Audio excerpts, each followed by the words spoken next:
Yajenga arumuntu apinga cyane. Alikuja hapa ni mtu wa kupinga sana. Akabaraba ibyo mubwira akabipinga. Mwagizaho unafanya na kupinga. Akaraba abo gukora ko bakavuga ati bajya baruvuganye. Kama wakina sema kimekiongea. Kuko bose baramukoze ko byangwa acavuga ati bajya baruvuganye.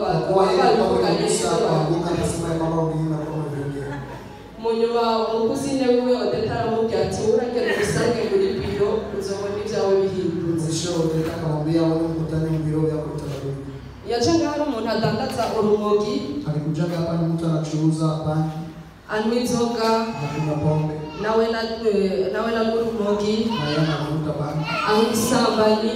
Ateshe abuze urumogi yadandaza booster ni nka cocaine ni yura muntu.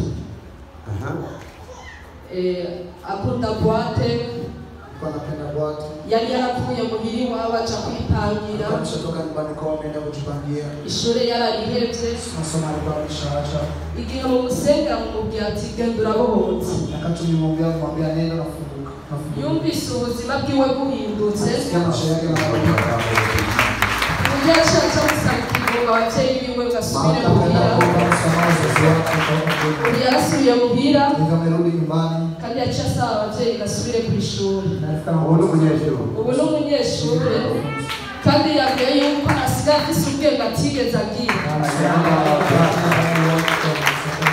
Ngo kari ibiharuro ntiyavyumva arose menshi yaronka nka 3 kuri 15. Mata alikuwa asikii, walikuwa akipata mengi anapata 15. Ubaronka 11 cyangwa 18 kubera kuri 15. Arashima Imana ko ubuzima bwiwe bwaciye buhinduka. Arashima Imana ko yabogotse mu kumari kufunguka. Amashina cyane rero. Yatangaza no kubona abantu babo. Alikuwa anashangaa sana na kuona watu wanaanguka. We ubujuju bwaciye bugwa. Sasa yeye